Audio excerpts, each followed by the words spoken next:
Dark Souls is not a hard game. Oh my god.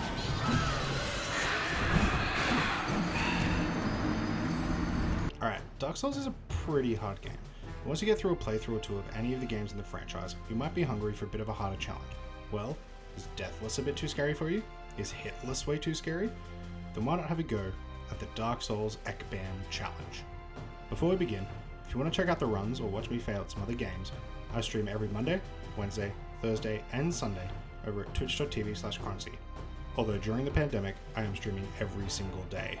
For those unaware, ECBAN stands for Everything Can Be a Nuzlocke, and is the Crunchy community's personal brand of challenge runs.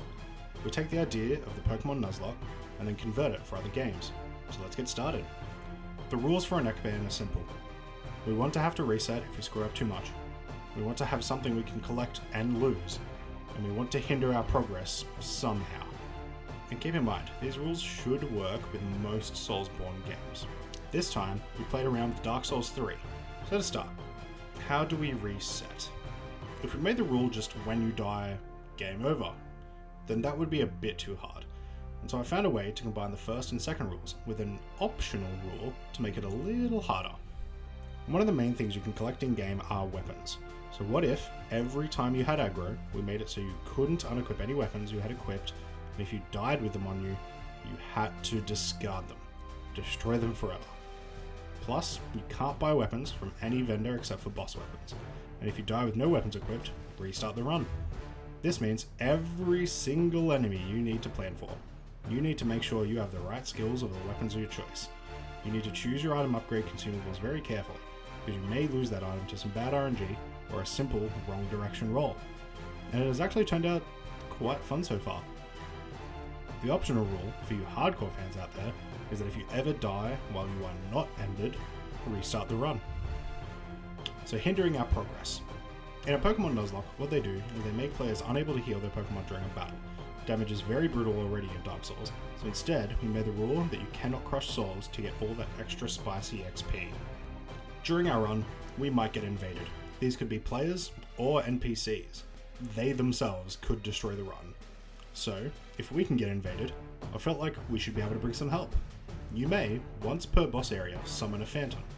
Sometimes this is helpful, and sometimes it weirdly makes a few boss fights hard to predict as they switch aggro between the two players. So we took these and we did some beta test runs, and we quickly found something extra we wanted to add. It was too easy to choose a class that had armor and some decent weapons, and made the start of the game far too trivial, where you were almost certain to not lose any items. So, we have our signature. Start the game deprived and with no burial gift. This means you start with the absolute basics: a club, a wooden shield, and a loincloth. That's it. Dark Souls, after all, is a game of desperation. And so with that, we have the rules. Discard any weapons you have equipped when you die. You can't buy weapons from regular vendors. You can't crush souls for XP.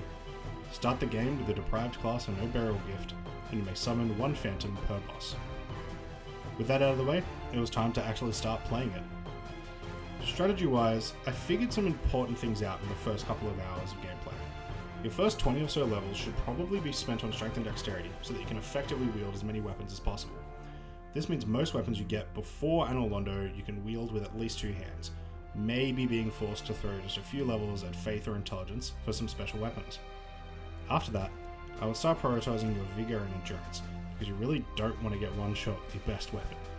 At the moment, we're about 26 hours in, and we're at our 7th official attempt.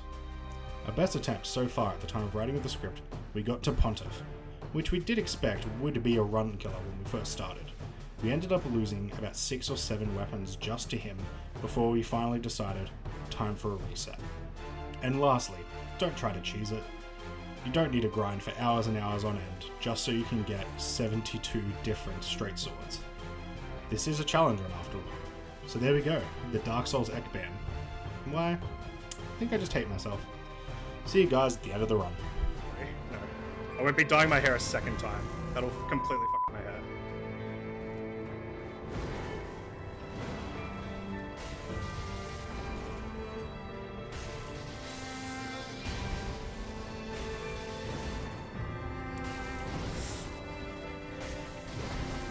Come on! Oh my god, that whiff! Get him! Yes!